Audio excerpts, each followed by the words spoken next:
Greetings, everyone. We have been having a lot of issues left and right. I think it should just stop because it's not making sense. Other people are just using it for content, and a lot of things. That is the issue between the thief of Dancer and the other guys.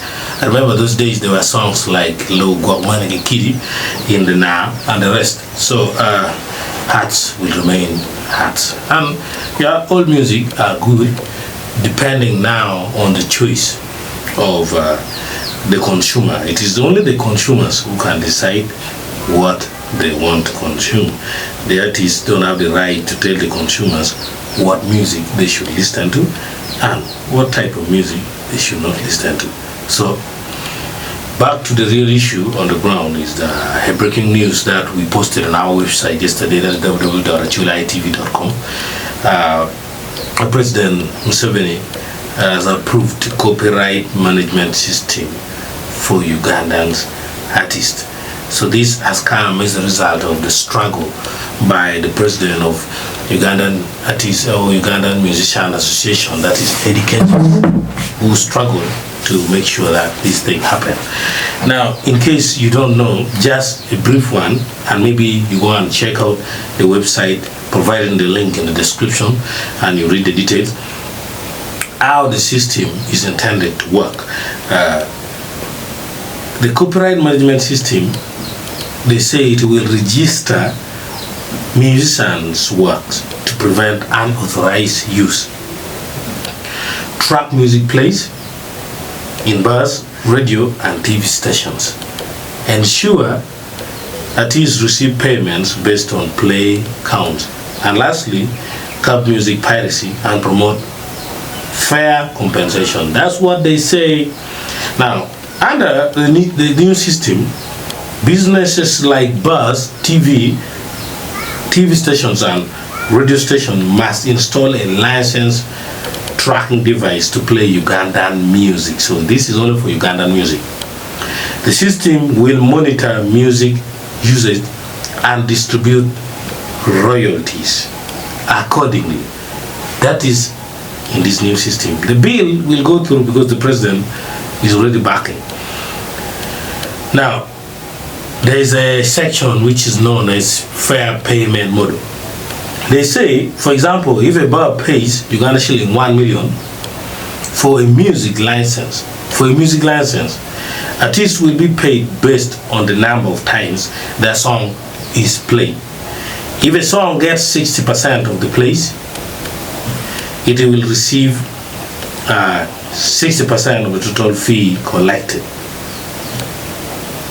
So they say it will be a very strict enforcement. Strict enforcement that the implementation of the system will be overseen by key agencies, including Uganda Communications Commission, that's UCC, to regulate compliance. Uganda police will enforce the law. Bars and entertainment spots must install the tracking device or risk closer. So if you're a bar owner or you have a TV station or radio station, you have to install the tracking device or you will risk closer. Now, they are going ahead to explain why it matters. They say many Ugandan musicians have struggled financially despite having hit songs played nationwide. This system ensures lifetime earnings from their music, providing financial security for both the artists and their families.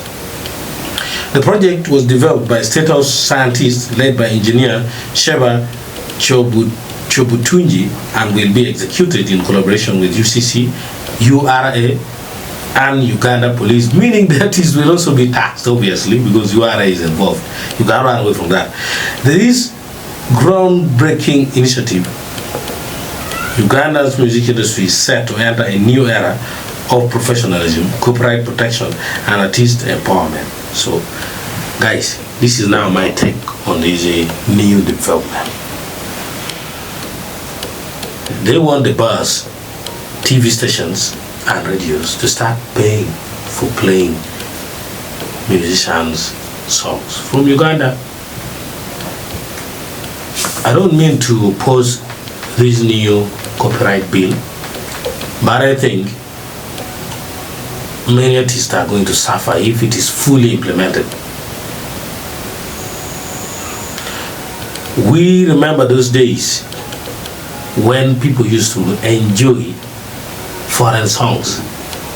There was a time people enjoyed Lingala a lot from our neighborhood, that is Congo. There was also a time when people enjoyed South African songs, that is the oldies, Shaka Shaka and the rest. There was a time when people highly enjoyed songs from Kenya.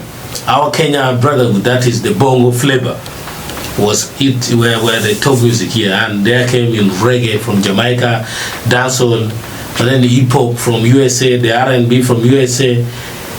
EDM did not enter much because it came at a time when DSTV was really in, and the TVs in Uganda and TVs on DSTV like Trace Music, Sound City, they focused at playing only African music, especially for those ones like Trace Music and Sound City, Hip TV.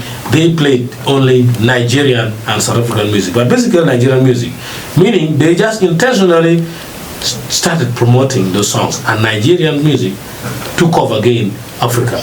To the extent that you may think that USA and Jamaican songs are no longer available, but they still exist and they're having very, very good hits. Now, currently, Amapiano is coming in. Nigerians knew Amapiano will still take over the world. That's why they are really doing Amapiano better than those who engineered it in South Africa. So, Amapiano is on. Now, Uganda has never come out with an identifiable zona. Uganda just runs for any kind of zona. Actually, if those who engineer the zona start demanding for the copyright, Ugandan music will be left with nothing. The dancehall and the rest who discover it, if they start demanding for the right of the invention. Now, back to this Ugandan setup. What will this happen? I think people are going to those days when people used to cherish foreign music. This bill at the start were drafted to even prevent people from playing foreign music. Foreign songs were being blocked from being played. By the Eddy Kenzo proposed that 90% of the contents played in the bars, TV stations or radios should be local content. Yes, if it was to be, if that nonsense was to be like that, I would go ahead to say then the local content must consider the regional aspect. Meaning, if you're in Lao, 90% of the songs must be played from Lao sub-region. I even made some publication on this thing. Then I think they realized that our central Uganda domination would not go on. This would have a throwback.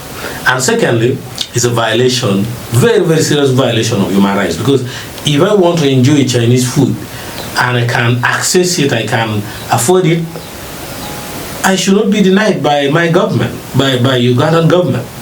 I should be allowed to enjoy the Chinese food and the Indian food. So it happens also to music. If I prefer Indian voice, that should be my choice. Like songs like Lean On by Majalaza and Hemo from India. We will need someone to lean on. If I prefer those songs, it's my right. So I think they dropped that part of the bill, which was going to be, I think that was not going to go through completely. Now, this bill is going through because we know things are decided, in Uganda things are decided in NRM caucus, obviously, not in parliament. That is it. That is something which is very clear. We all know that one. You can't deny that fact. So it will go through. But now, take a look at this. Which TV station, which bar, which radio station will pay to play Ugandan music? Remember, the main source of revenue is not from the songs. The listeners are not paying to listen to the time when they're playing the music, but it is only through advert revenues. most of the the TV stations will resort to playing foreign songs, and it means they are even very right 100%. Even public places, I think if they say bars and they leave maybe clubs and hotels out in the definition, then the bar owners will complain, why bars, not the hotels and clubs also. So it means public events like that one will also be included. So people will just stop playing those music. Imagine your bar, people are dancing and you're supposed to pay money for each song, because depending on the number of, in fact not even each, depending on the number of times you play each song. So meaning if you play like 100 songs one time each, you will be charged accordingly for Ugandan songs. I think this is a direct blow on the Ugandan artists, to be very honest. Any artist who is sound-minded will not accept this bill. They will not accept this bill. A sound-minded artist will not be up about this bill. Okay?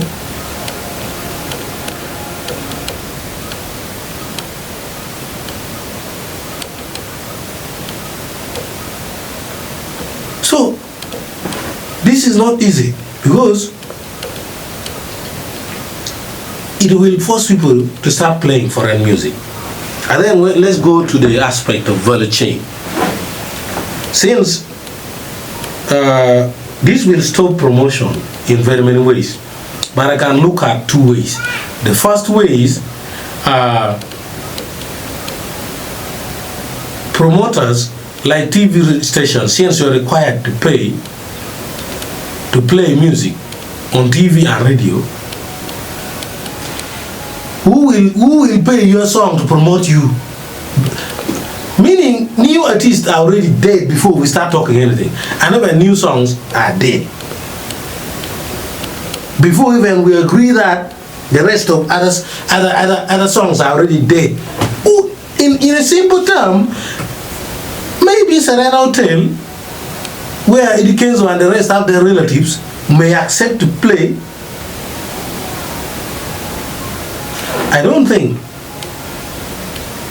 it just, the logic doesn't just happen. And then secondly, TV stations may even start requiring, instead, because they use their own generators, they pay electricity bills, they pay their staff servicing the computer system and the rest, that costs a lot of millions. They may even start requiring artists to declare that you play my music for free, or the artist to play it. Then again, let's take a look at other value chain. What about the music producers? They're useless. The music producers, the promoters in the middle, the DJs, the MCs, they are not important in the music industry, those value chain. I think the MCs, DJs will start charging very highly in the music, because they know now you're getting direct money from each play of the music. I think they have not even explained whether a club plays a song for only 10 seconds or plays for 30 seconds. I don't know if they will define this. This is out of this world insane invention. I don't know how this bill will be implemented, finalized. And then when we go to another value chain, the producers, which I talked about, I think it's a high time the producers will start demanding very high amount of pay.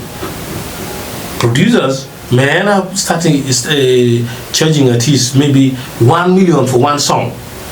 And then the video producers, they may start charging like 10 million, because that means the arts has totally been commercialized. It's like if it is football, then every time a player touches the ball, because you will enjoy from the touch. So every time a player touches the ball, you will have to be charged in the stadium. You have to pay money. You have to pay money. So to me, I think the copyright law or the copyright bill should not be in that angle. It should actually be that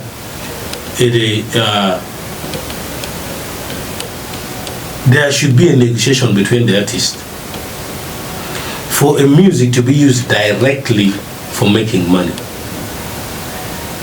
That is, say for example, NGO wants to use it, maybe they want, TV stations wants to use the music in their advert, maybe bars wants to run some campaign for the adverts, that's direct concern. But via adverts like Omo putting adverts on NTV, Omo putting adverts on radio stations, then because that's the source of money for the music programs.